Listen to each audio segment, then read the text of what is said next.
محمد علی جوہر کو انگریز نے بغاوت کے الزام میں گرفتار کیا اور 2 سال کی سزا سنائی۔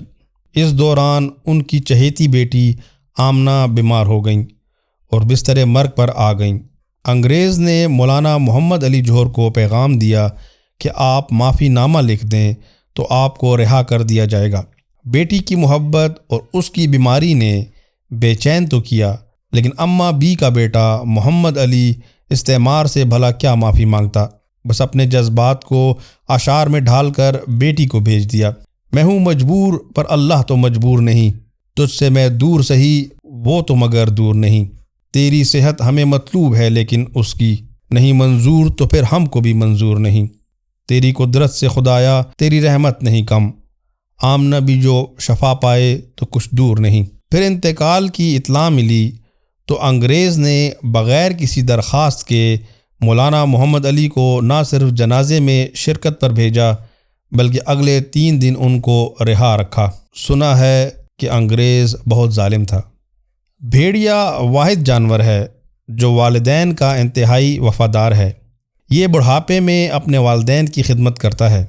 یہ ایک غیرت مند جانور ہے، اسی لیے ترک اپنی اولاد کو شیر کی بجائے بھیڑیے سے تشبیہ دیتے ہیں۔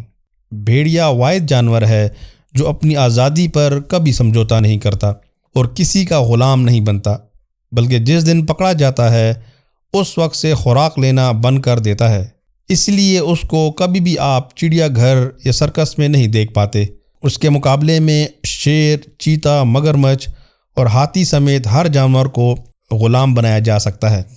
بھیڑیا کبھی مردار نہیں کھاتا اور یہی جنگل کے بادشاہ کا طریقہ ہے، اور نہ ہی بھیڑیا محرم مونس پر جھانکتا ہے، یعنی باقی جانوروں سے بالکل مختلف بھیڑیا اپنی ماں اور بہن کو شہوت کی نگاہ سے دیکھتا تک نہیں۔ بھیڑیا اپنی شریک حیات کا اتنا وفادار ہوتا ہے کہ اس کے علاوہ کسی اور مونس سے تعلق قائم نہیں کرتا۔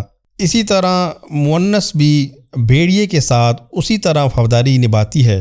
بھیڑیا اپنی اولاد کو پہچانتا ہے کیونکہ ان کے ماں باپ ایک ہی ہوتے ہیں۔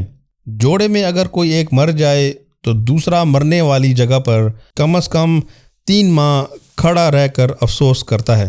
بھیڑیے کو عربی زبان میں ابن الالبار کہا جاتا ہے، یعنی نیک بیٹا، کیونکہ جب اس کے والدین بوڑھے ہو جاتے ہیں تو یہ ان کے لیے شکار کرتا ہے اور ان کا پورا خیال رکھتا ہے۔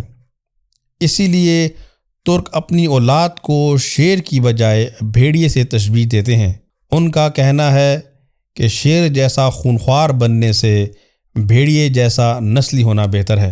یوٹیوب ایک بہت بڑی دنیا ہے اور آپ ہمیں کہاں ڈھونڈتے پھریں گے، اسی لیے ہمارے چینل کو سبسکرائب کریں، بیل آئیکن پر کلک کریں تاکہ ہر آنے والی نئی ویڈیو آپ تک بآسانی پہنچائی جا سکے، کیونکہ علم ضروری ہے۔